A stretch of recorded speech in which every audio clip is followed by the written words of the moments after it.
government corporations and agencies to generate and credit 80% of their operating surplus to the Consolidated Revenue Fund. NIMASA is an agency of government created by an act of parliament and therefore subject to the provisions of FRA and the Constitution of the Federal Government of Nigeria. The ineffectiveness of NIMASA in the execution of its mandate and compliance with the provisions of FRA has resulted in huge revenue losses to this country. In addition, the continued use of free on board (FOB) regime as a trade policy instead of the cost insurance and freight (CIF) policy is depriving the nation of huge sums of money in revenue.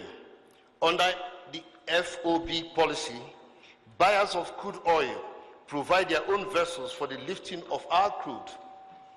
Therefore, the only value accruing to this country is the value of the crude, while the shipping aspect of it goes to the foreign countries. However, under the CIF policy, Nigeria will be required to deliver crude oil to our customers using our own owned and chartered vessels, allowing us to earn revenue from the freight elements of the transaction.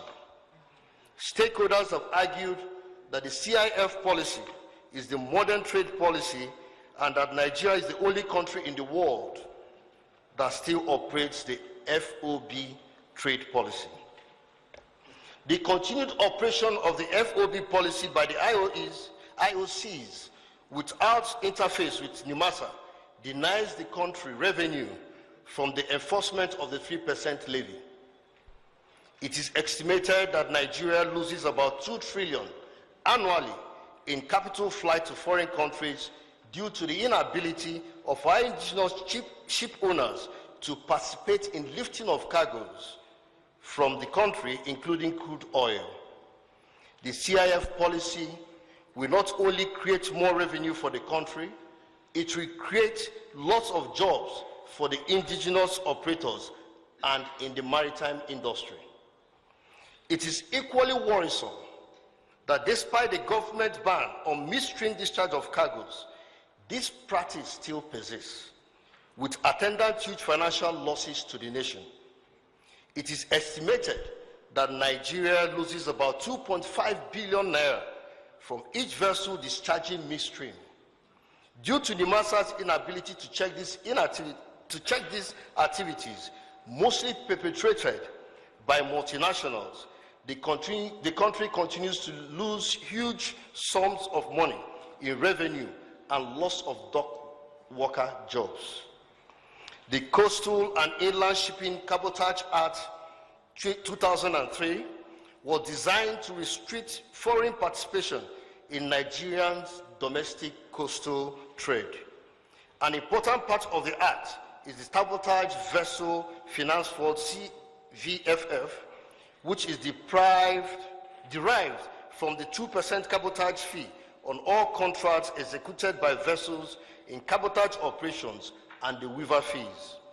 The fund was designed for indigenous capacity building. Unfortunately, the constant and consistent evasion of the 2% cabotage fees and waiver fees and the inability of NIMASA to collect these fees from the IOCs and other foreign shipping companies deprive the country of huge sums of money in revenue and defeat the overall objective of the Cabotage Act, which is to enable our indigenous operators acquire the necessary capacity to participate in coastal and inland trade currently dominated by these IOCs. Finally, equally disturbing is the frivolous waivers granted oil drilling and dredging companies by NIMASA, allowing them to escape compliance of the Act, thereby leading to willful default and outright revenue evasion. The House in plenary mandated the committee, just like we are doing here, to 1. Investigate the claim of non-remittance and under-remittance of the 3%, 2% surcharge and other revenues due and collectible by NIMASA which is in excess of $10 billion over an 8-year period.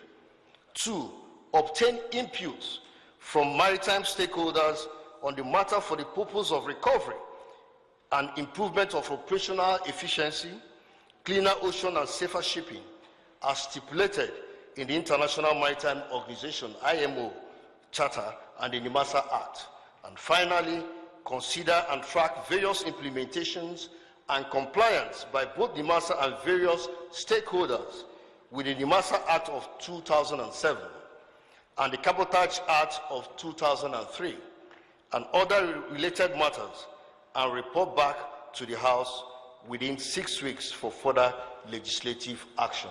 I wish you fruitful deliberations. Thank you. Thank you, Honorable Sir Jones Chukudi-Onyerere, the mover of the motion. From our agenda, we are now in the technical session. We want to invite Barrister Boniface Igwe to give a presentation on the technical aspect of this hearing. Barrister Boniface.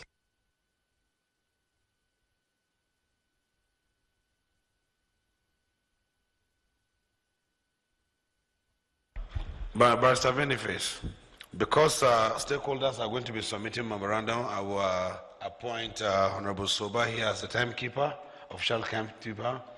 After your presentation, all stakeholders will only talk for 3 minutes and submit your memoranda.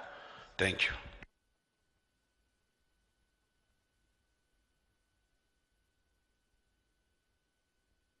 you. Okay. Mr. Chairman of the committee, honorable members, the Permanent Secretary, the DG of NIMASA, distinguished ladies and gentlemen. My intervention here is purely to lay down the marker for questions, generation of questions and information that will form the bedrock of questions or other clarifications that will need to be answered towards clarifying certain complicating issues. My presentation is going to be very brief, as it is a technical session. The investigation exercise is a direct result of the House of Reps Resolution HR 90 of 2016, mandating the Committee on Maritime Safety, Education and Administration to investigate the operational deficiencies and revenue leakages in NIMASA with attendant problems of safer shipping and revenue loss of close to $10 billion over the past 15 years. It must be said that the cabotage started in 2004, after promulgation in 2003, but the time that elongated this period is the Shipping Policy Decree number 10, which NIMASA had used as a platform for collecting the 3% levy.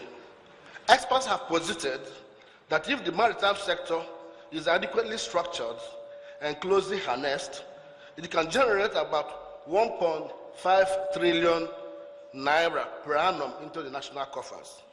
The only path to achieving this foregoing is the path that ensures uncompromising vigor and in enforcing operational efficiency and process transparency in revenue monitoring, identification, and collection. The main objective, therefore, of this public hearing is to sensitize the listed stakeholders to help facilitate this venture by providing necessary information in the form of memoranda and verifiable data that are relevant to this investigation exercise.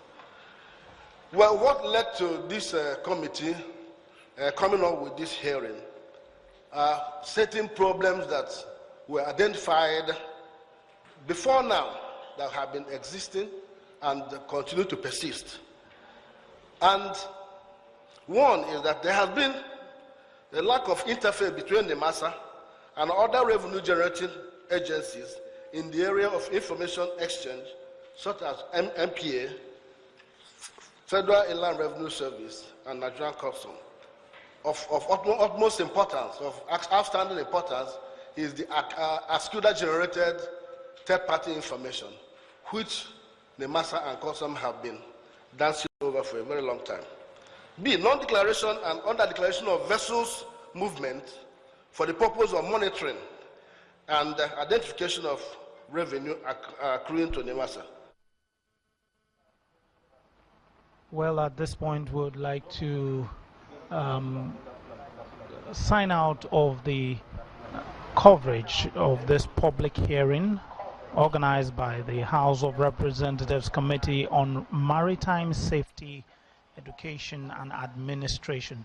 I've been looking at the revenue leakages and operational deficiencies in the Nigerian Maritime Administration and Safety Agency, named MASA. We'd like to thank you for staying with us, and right now we'll hand you back to our regular programming in Lagos. Which call at our ports and jetties. This has been a Live Channels television event.